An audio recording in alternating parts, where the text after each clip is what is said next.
조금 걱정도 있고 잘 될 거라는 생각도 들었고 좋았어요. 신기했어요. 평화가 찾아올 수도 있으니까. 아, 죽기 전에 볼 수 있는 건가? 통일이 되는 걸? 잘 되면 좋고 안 돼도 그만이요. 잘 되기를 바랄 뿐이죠. 처음 들었을 때 한반도에도 봄이 온다는 생각이 들었어요. 대단하다. 대박이다. 이러다가 진짜 통일되는 거 아닌가. 분위기가 좀 심상치 않다. 좀 지켜봐야 되지 않겠느냐. 좋기는 좋았는데 진성이 있게 그게 이루어지나 안 지나 그게 진짜 문제란 말이라. 휴전을 한 상태인데 서로 얘기를 한다고 하니까는 정말 잘 되고 있는구나 했죠. 국위 때에도 가서 김정일이 만나고 왔었잖아요. 그때 핵 폐기한다고 얘기 분명했었죠. 안 했죠. 의문스럽습니다. 이 정도 되면 통일할 것 같아요. 전쟁만 없다 해도 그게 남 덕이지. 왔다 갔다 하면 좋지. 궁전됐으면 좋겠다. 나라가 안 원해지잖아요. 그런 점에 굉장히 고무적이고 기대를 해요. 대박이다. 아까 젊은 시민 한 분이 대박이다. 저는 이 한마디에 많은 게 담겨져 있는 것 같습니다. 지금 상기된 시민들의 목소리 여러분 함께 들으셨는데요. 이제 1시간 반 앞으로 다가온 남북정상회담. 지금 제 옆에는 아까 소개해드렸죠. 2007 남북정상회담을 총괄했던 분 이재정 전 통일부 장관. 지금은 경기도 교육감을 하고 계십니다. 나와 계십니다. 어서 오십시오. 네, 안녕하세요. 야, 벌써 11년 전이네요. 그러니까 장관님이 거기 갔다 오신 게. 그렇습니다. 네. 그때는 남북정상이 몇 시에 만났죠? 백화원 초대소에서 오전 한 10시경에 만났는데요. 10시경? 그 평양에 들어간 것은 그 전날 들어가서 그렇죠.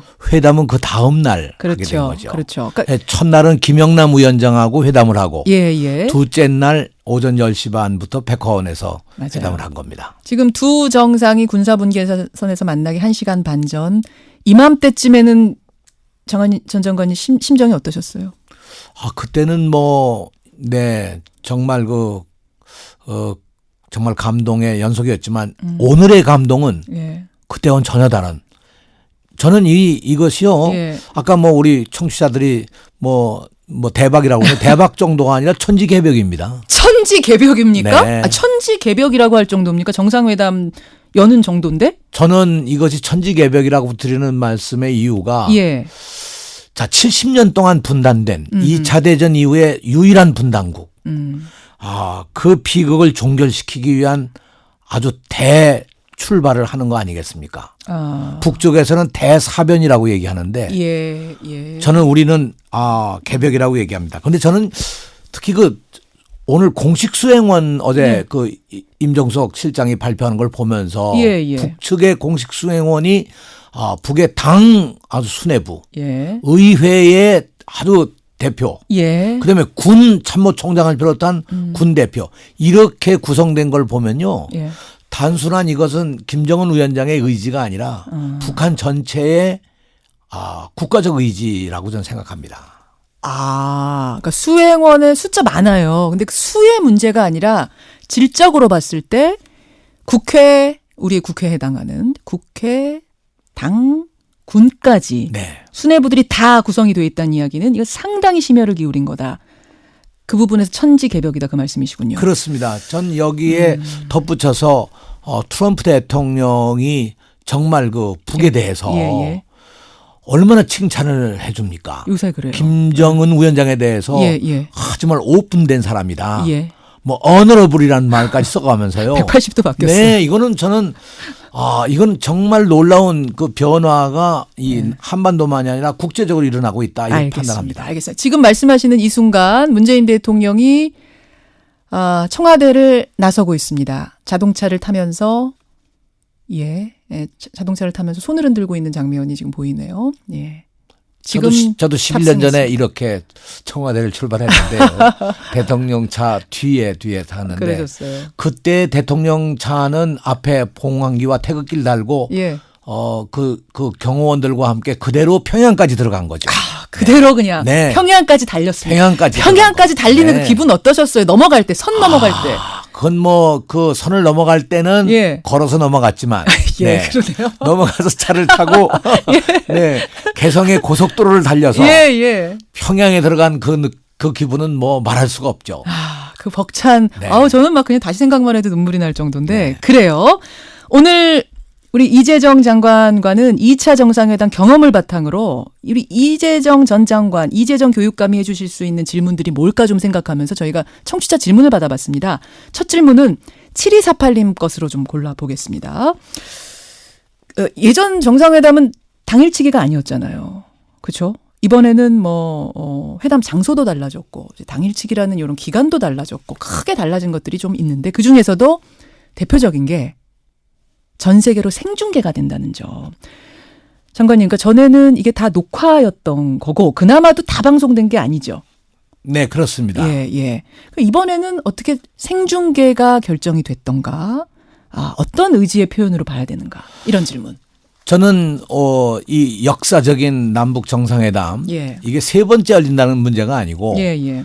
문재인 대통령과 김정은 국무위원장의 이 정상회담은 2018년 그야말로 아까 말씀드린 천지개벽의 역사 아니겠습니까? 예. 북으로 얘기하는 것으로 대사변 아니겠습니까? 오늘 두 단어 그러니까 굉장히 이것을 많이 전 세계가 같이 공유하고 싶은 결정을 한 것이죠.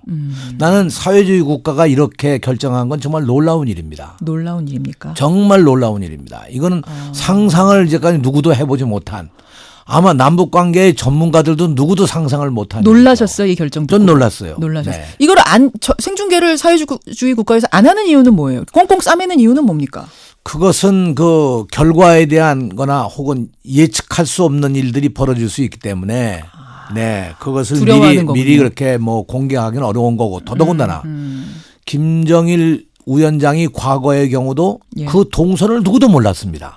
동선도 비밀이죠. 네. 맞아요. 그러니까 우리가 그 당시 2007년 10월 2일에 평양을 들어가는데 평양 들어갈 때 어디서 우리를 환영식을 하는지 어디서 김정일 위원장을 만나는지 몰랐습니다. 모르셨어요? 네. 이번에는 아예 그냥 대통령 외에 나머지 수행원까지 싹 다 출연해가지고 어제 리허설 했는데? 그러면 리허설까지 했는데 우리도 물론 준비단이 미리 들어가서 준비는 다 했습니다만 준비단들도 몰랐습니다.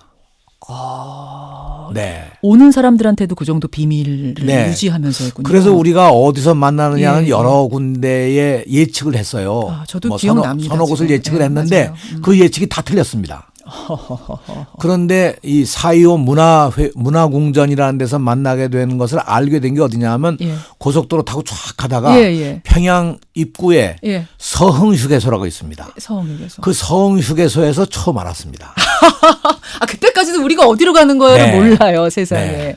그랬는데 이번에는 심지어 생중계까지 한다. 그럼요. 경천동지다. 이건 11년 전과 지금은요 비교가 될 수 없을 정도로 엄청난 변화입니다. 그렇기 때문에 이것이 상당히 지금 적극적인 의지가 있는 게 아니냐라는 말씀을 해주시는 겁니다. 두 번째 질문 갑니다. 1, 2차 회담 장소는 평양이었습니다. 근데 이번에는 판문점. 왜 판문점 남측 지역인가? 사실은 조금 더 들어오려면 서울로 쑥 들어올 수도 있고 아니면 제주도로 날아갈 수도 있는데 왜 판문점인가? 어떻게 보세요? 지금 가장 중요한 게 결국 남북 분단의 문제 아니에요. 그렇죠. 그럼 분단의 상징은 바로 판문점이지 않습니까? 근데 사실 우리가 이 판문점이라는 곳이 그 정전협정을 맺은 곳이고 휴전 협상을 했던 곳인데 맞습니다. 본래 휴전 협상이 처음 시작된 거는 1951년 7월 8일 개성에서였습니다. 아하. 개성의 고려동이라는 데서 이 협의를 했는데 이게 북한 군인들이 막 주변에 와가지고 시위를 하고 압박을 가하고 그러니까 유엔사에서 이거 도저히 못하겠다. 장소를 옮기자. 그래가지고 몇 달 동안 해가지고 결국 찾은 곳이 판문점입니다. 근데 그때 판문점이라는 데가 그저 아주 시골에 이 넓은리라고 넓은 원래 이름이 넓은리. 넓은 마을이죠. 넓은 꼴. 거기에 실제 여기 지금 회담하는 데가 주막거리입니다. 주막거리. 그러니까 이제 사람들이 오고 가면 만나는 특히 남북에서 오고 가면 만나서 탁배기 한잔하고 그렇게 이제 정도 나누고 그럼요. 그렇게 가는 곳인데 여기서 회담을 공식으로 시작한 것이 1951년 10월 22일부터 그렇죠. 이제 이 회담을 시작하게 되고 그렇죠. 이 판문점이라는 이름을 붙인 게 아시겠습니다만 이제 중국 사람들이 와서 이걸 한자로 표기를 해야 되니까 그래서 널문을 판문이라고 붙이고 거기다가 점포를 할 때 점 무슨 모이고 하는 판문점이란 게 된 거죠. 그렇죠. 우리 명칭으로 보면 조금 생소한 거예요, 사실은. 그러니까 지금 말씀을 정리해 보자면 판문점 정전 협정을 했던 그곳, 우리 분단의 상징적인 곳에서 다시 만나 평화를 얘기한다는 이 상징성이 상당히 큰 거. 우리한테만 큰 게 아니라 전 세계적으로도 장소만으로도 표현하는 것이 많다 이 말씀이세요. 그러니까 거기서 그 천막 치고 회의를 시작했는데 예. 그러면 이것이 전쟁을 휴전하는 결정을 한 것도 아닙니까? 그렇죠. 이제는 전쟁을 끝내야 될 때가 온 거 아니에요. 맞습니다. 그러면 정전을 협의하기 시작했던 그곳에서 전쟁을 끝내는 협의를 한다는 것. 이건 정말 장소로서도 엄청난 의미가 있고. 알겠습니다. 네. 판문점 얘기. 자, 세 번째 궁금증 가겠습니다. 이 궁금증도 많이들 질문해 주셨어요. 리설주. 예. 김정은 국무위원장의 부인. 리설주 여사라고 이제는 호칭을 하죠. 리설주 여사가 나타날까도 관심사입니다. 뭐 단순한 흥미거리 차원을 넘어가지고 과거에 김정일 위원장은 배우자를 동반하지 않지 않았습니까? 그렇죠? 그걸 생각했을 때 배우자를 김정은 위원장이 동반한다는 것은 이게 또 상당히 다른 의미. 예, 국가의 나는 수반이다, 정상이다라는 것을 표현하고자 하는 의지이기 때문에 오늘 나타날까 안 나타날까도 굉장한 관심사인데 일단 어떻게 보세요? 전 뭐 당연히 오실 거라고 생각합니다. 당연히? 네. 왜 그렇게 보십니까? 왜냐하면 지난번 북중 이 정상회담 때 그것이 김정은 위원장이 집권한 이후 7년 만에 처음 국제사회의 얼굴을 드러낸 겁니다. 그렇죠. 국제사회. 그게 처음이었습니다. 네, 여러분. 처음입니다. 처음이에요. 그 국제사회 얼굴을 드러내면서 사회주의 국가의 전통으로는 보통 부부를 동반 안 해요. 안 해요. 네. 맞습니다. 그러니까 과거 김일성 주석이나 김정일 위원장이 중국 방문할 때도 절대로. 우리 얼굴도 몰라요. 생각해보면 모르죠. 부인 얼굴 아세요? 몰라요. 본 일도 없고 물어본 일도 없고. 그렇죠. 너무나 당연하게 혼자 오는 거였죠. 그런데 지난번 시진핑 주석을 만날 때 이 김정은 위원장이 이설주 여사와 함께 맞습니다. 갔다고 하는 것이 나는 이번에도 이 두 번째 일종의 우리 한국 내의 남북의 회담이지만 국제사회가 보기에는 국제적인 회의거든요. 그렇죠. 네, 반드시 저는 같이 오리라고 생각합니다. 같이 오리. 근데 왜 미리 확인 안 해주는 거예요, 북한은? 글쎄요. 그거는 또 하나의 또 다른 놀라움을 주기 위한 게 아닐까요? 서프라이즈한 뭐 이런 걸 주기 위해서 당연히 올 거다. 요거는 전문가들 의견이 대체로 일치하네요. 자, 이 순간에 문자 막 들어옵니다. 방인주님, 김 PD님, 베트남입니다. 시차 때문에 항상 팟캐스트로만 듣다가 오늘은 너무나도 역사의 큰 현장이기 때문에 실시간으로 듣고 싶어서 일어나신 거예요. 야. 고맙습니다. 방인주님. 지금 멀리 계신 동포들도 함께 들으면서 함께 설레어 하고 계시는데, 자, 질문 오늘 굉장히 질문 드릴 게 많은데 빨리빨리 가보죠. 오찬한 다음에 산책하잖아요, 장관님. 네. 산책. 일단 점심은 왜 따로 먹습니까? 대체로 이제 정상회담을 하면서 우리가 지난번을 돌이켜 보면 원래 김정일 위원장이 오전만 회의하고 끝내자. 벼랑간 이렇게 나온 거예요. 우리는 하루 종일 하려고 그랬는데. 벼랑간? 네. 예. 그래서 오전 중에 우린 준비한 게 정말 아주 보따리로 하나인데. 그랬겠죠. 보따리 아직 풀기도 전인데. 예. 아니, 본인이 제의할 얘기하고 그때 본인이 제의한 게 서해가 역시 어려우니 서해를 평화수역으로 하자. 그리고 고기도 같이 잡고 공동 어로고요. 군대가 지키지 말고 경찰이 지키자. 이런 거 제안을 사실은 먼저 했어요. 김정일 위원장이. 그리고 이제 우리 대통령께서 자주에 대한 얘기를 상당히 길게 얘기하시고 그래서 어떤 의미에서 보면 긴장감도 돌아섰습니다. 그랬군요. 갑자기 오전만 하고 끝내자고 오전만 하고 하니까. 그만둡시다. 이거 이제 어떻게 되는 거야? 이 정도 얘기했으면 다 된 거 아니냐. 왜냐하면 원칙적으로 6.15 공동선언 다 우리가 지키자는 뜻이 있고 그렇죠. 또 이 북핵 문제도 다 해결하자는 뜻이 있고 뜻 다 맞는 거 아니야? 이 정도면 된 거 아니야? 그렇죠. 이렇게. 그래서 우리가 정말 좀 당혹스러웠었어요. 그리고 대통령께서 아니 이건 우리 정말 보따리도 안 풀었는데 이렇게 만나기도 어려운 회의를 7년 만에 만나가지고 이거 끝낸다는 건 말이 안 된다. 그래서. 합시다. 결국은 이제 하기로 결정하고 그때 이제 하기로 결정하고 뭐 그래서 각각 오후에 좀 쉬고 오후에 만납시다. 예. 그렇게 된 거죠. 시간도 김정일 위원장이 일방적으로 정하더라고요. 자, 그러면 그 따로 네. 먹으면서 쉰다는 의미는 오후엔 어떤 얘기들을 할까? 오전에 했던 회담들 정리하고 그다음 전략도 세우고 이러기 위해서 따로 먹는 건가요? 그렇죠. 전략적인 모임이 있었는데 사실 우리보다도 김정일 위원장이 그런 뜻이 있었어요. 아하. 김정일 위원장이 우리가 그 해주공단을 만들자 이렇게 예. 얘기하니까 예. 해주에는 뭐 해군 기지가 촘촘하게 있어서 그건 못 움직인다. 옛날 정몽헌 예. 현대 회장도 그걸 요구를 했는데 그때 그걸 안 받아들이고 개성공단을 만든 거다. 예. 그러니 이 못한다. 그랬는데 오후 회의에 와가지고 점심시간에 내가 군 수뇌부를 불러서 예. 남쪽 대통령의 이런 얘기를 다 얘기를 하고 예. 어떠냐 물어보니 다들 뭐 문제 없다. 그렇게 얘기를 했다. 이러니 이제 해주공단 만드는 거를 한번 논의해 봅시다. 이게 굉장한 대반전이었습니다. 그게 네. 점심시간 전략회의 때 나온 얘기인 그렇죠. 예. 그러니까 사실상 그 점심시간이 김정일 위원장에겐 필요했던 거라고 생각합니다. 이번 점심시간도 그런 의미에서 따로 먹습니다, 여러분. 김정은 위원장이 이제 판문점 남측 지역에서 회담을 하다가 북측으로 올라가서 먹고 다시 내려옵니다. 그렇게 되는 거죠. 자, 그런 의미에서 따로 먹는 것이다. 또 두 끼 같이 먹기도 어렵잖아요. 왜요? 뭐 어떻습니까? 두 끼 같이 먹어요. 그러나 전략회의 또 약간 쉴 겸 헤어졌다가 다시 만나서 산책을 합니다, 여러분. 아까 전 조성열 위원이 얘기했던 굉장히 중요한 그 두 사람의 데이트 시간, 산책 시간이 있고 소나무 식수하고 오후 회담이 열리고요. 그다음에 만찬 6시 반부터 이 만찬에 이제 뭐 우리 측 수행원 뭐 다 오는 거죠. 양쪽의 영부인들 다 와서 이 만찬을 끝으로 오늘 마감이 되는. 그런데 이번 회의가 과거와 전혀 다른 것이 산책이 있다는 거죠. 오늘 이재정 네. 장관도 산책이 제일 중요하다. 제일 중요한 의미입니다. 아까 조성열 산책은 예. 단둘이 얘기를 나눌 수 있는 시간 아니겠어요. 그렇죠. 네. 그렇죠. 텔레비전도 없이. 그렇죠. 그렇지 카메라 않습니까? 없이. 없이. 예. 이건 단둘이 얘기할 수 있는 정말 아주 절호의 기회거든요.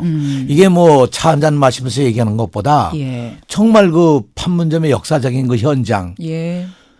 정말 돌이켜보면 여러 가지 긴장과 대결과 비극도 있었잖아요. 그럼요.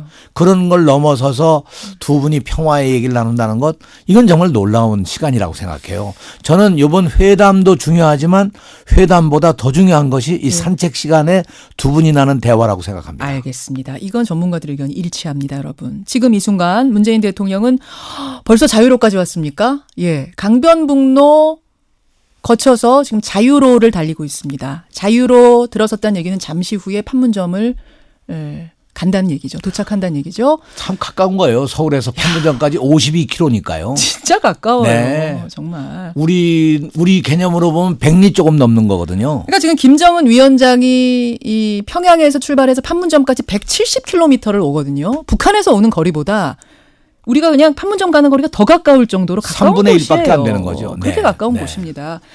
자, 이 질문 한번 가겠습니다. 이재정 전 장관님. 아주 단도직입적인 질문이 들어왔네요. 예.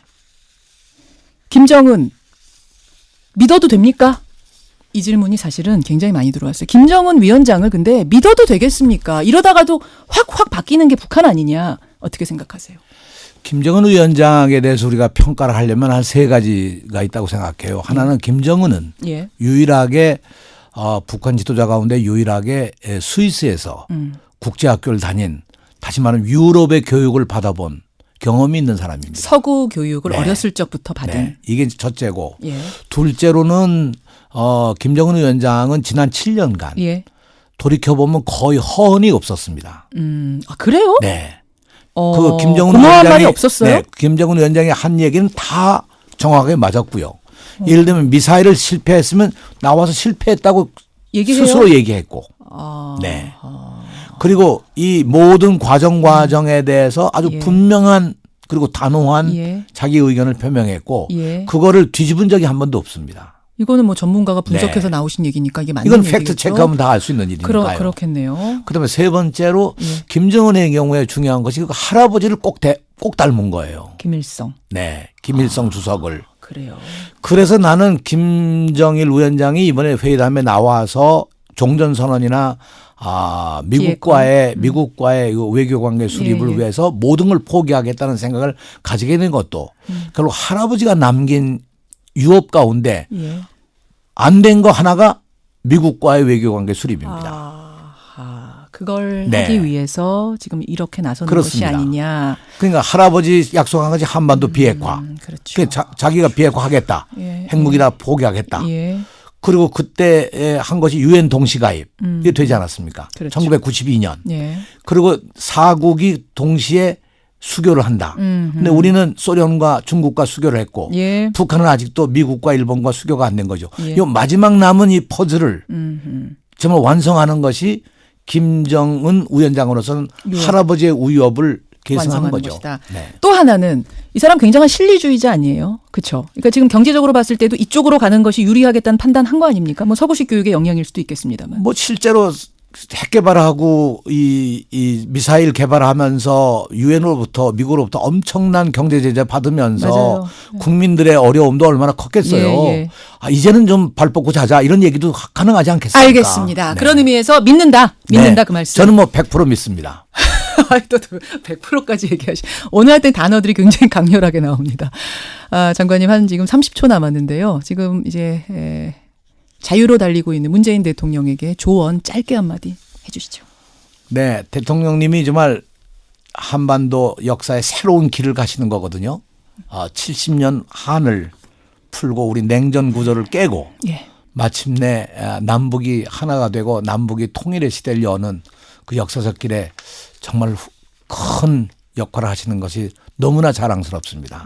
이제 미국 대통령과 함께 한미 정상회담하고 마지막에 남북미 정상회담을 통해서 정말 종전, 한 맺힌 종전을 꼭 이루어 주셨으면 좋겠습니다. 오늘 스튜디오까지 바쁜 일정, 바쁜 걸음 해주셔서 감사드리고요. 지금 말씀하신 대로 천지개벽 이루어지기를 저도 간절히 기원하겠습니다. 오늘 고맙습니다. 네, 감사합니다. 안녕히 계십시오. 이재정 전 통일부 장관, 현 경기도 교육감 함께했습니다.